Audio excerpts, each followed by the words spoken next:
The idea of a points-based immigration system has been popular on the right of British politics for a while now. It rose to prominence as a UKIP policy during the early 2000s, and as a key talking point during the Brexit debate.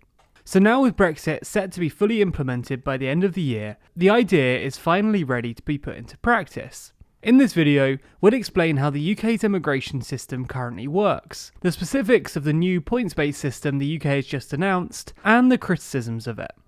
This week is your last chance to sign up for our Patreon and claim your free golden UK pin badge. This badge will never be available for public release, and is exclusively for our $10 and up patrons. That's about £9 for an exclusive badge, and we normally charge about £6 for our other badges anyway. So to get this deal and all of the other perks of membership, check out our Patreon, it's linked down below. As a concept, points-based immigration isn't all that radical. However, in the UK, it's long been associated with those on the righter fringes of politics. That's because while the UK was still a member of the EU, it was part of the EU's signature free movement policy. This meant that all goods, people and services were able to cross freely between member states. An EU citizen has the same rights to live, work and study in other EU countries as they do in their native country. This meant that the UK had a pretty open border with the rest of the EU, with citizens able to flow freely in and out of the United Kingdom, although there have always been limits on which EU citizens were able to apply for benefits in the UK.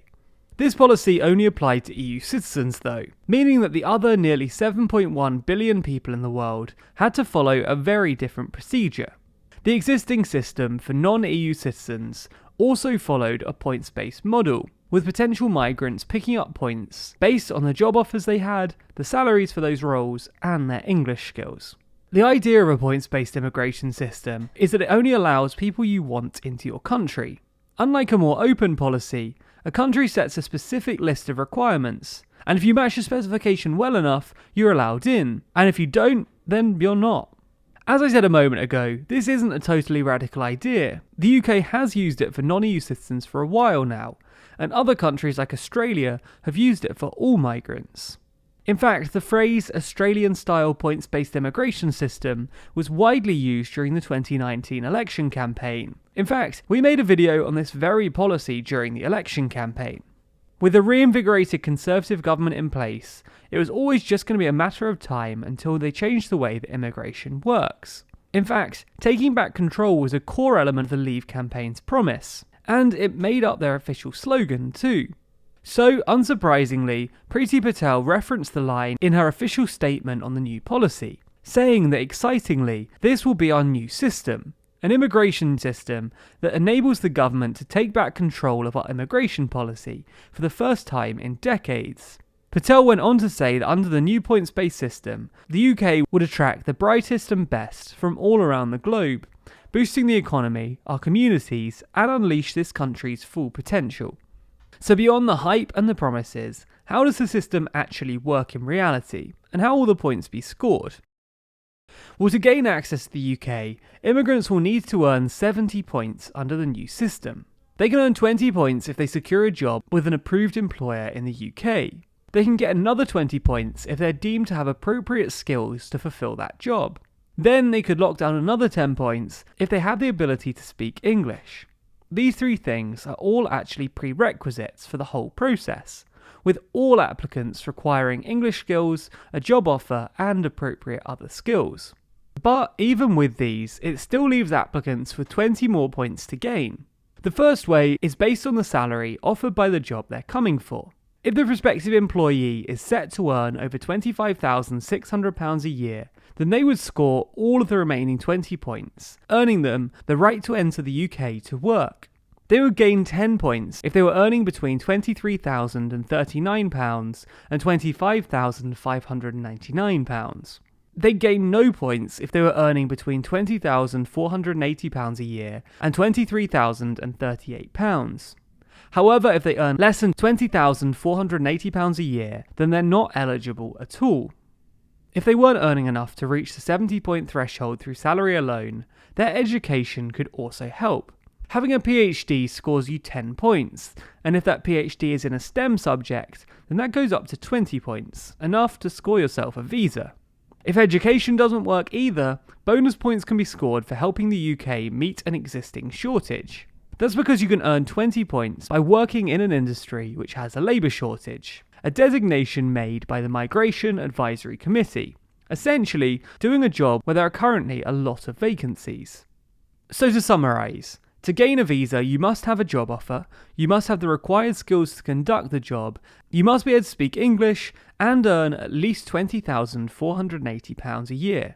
You can then make up the remaining points by working in a shortage occupation, by being highly educated, or by earning more money. Many say that this new system is specifically designed to let through highly skilled workers while blocking low-skilled applicants, and it's easy to see why. Earning £25,600 a year in the UK isn't exactly a walk in the park, with the median salary landing at £28,677. So, while the earnings cap is below the median, it certainly looks to cut off many of the lowest earning people. And this certainly isn't an accident, with low-skilled workers entering the UK being a major target for those opposed to immigration and in favour of the UK cutting ties with the EU. For years, right-wing media outlets have been awash with headlines about low-skilled, low-paid workers replacing British workers. So with Brexit done, it looks like the UK plans to stop this flow of migrants entering the UK, limiting the number of low-skilled workers in the UK job market. You probably won't be surprised to hear that this has already been a contentious move, and that's for two reasons: the exact wage cap and the jobs that have been singled out. Firstly, many are worried about the £25,600 threshold because it targets many of the people who the UK currently relies on. Shadow Home Secretary Diane Abbott spoke to Newsnight about this exact issue. Employment salary threshold will make it very difficult to recruit people like social care workers, and without social care workers from the EU, social care in London and other big cities will collapse, but the government's not concerned about that. And she certainly looks to be right, as there are currently a huge number of migrants fulfilling roles vital to the UK that won't meet the threshold set. In fact, it's estimated that the new controls will reduce EU migration by as much as 70%. For some, this reduction is brilliant and the exact purpose of the new system. For others, it's a worrying sign that UK businesses may no longer be able to employ the staff they need. Another major concern is the exact jobs included in the shortage occupation list. As we said earlier, those working in jobs designated as shortage occupations by the Migration Advisory Committee will score the bonus 20 points they'd need to gain a visa. This list is subject to change, and the MAC will amend it over time to reflect current trends. But some are complaining that the current list, which includes roles in healthcare, engineering, education and tech, misses vital areas like construction, who say that they'll struggle to fill the shortfall left by foreign workers leaving the UK, especially if the government plans to invest in huge infrastructure projects. According to the government, this shouldn't be an issue though. There may be fewer migrants working in specific fields due to the salary threshold and occupations missing from the list, but the government claims that these roles will be filled by British workers. That's because they think it's the responsibility of companies to invest in and upskill those who are currently unemployed, the so-called economically inactive. The government claims that there are over 8.45 million people between the ages of 16 and 64 who are currently economically inactive. They say that employers should invest in these people and bring them into the workforce, rather than employing people from abroad. The problem with this, besides the complications and costs associated with educating millions of people, is that the number seems more than a little off.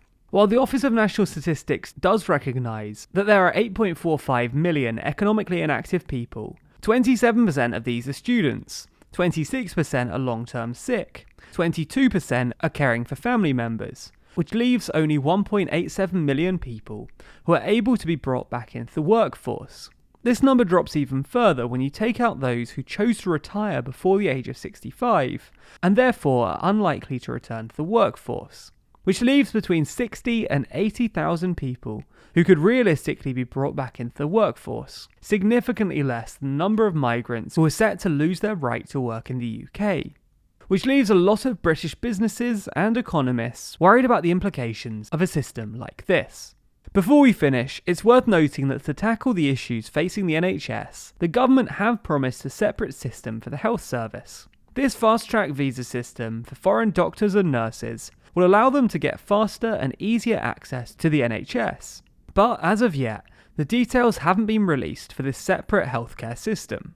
What do you think of this new way of handling immigration? Do you think that the new controls are reasonable? Or do you think that they'll end up blocking the foreign workers that the UK relies upon? Let us know your thoughts in the comments down below. Also, be sure to subscribe and hit the bell icon if you want to be notified when we release more videos.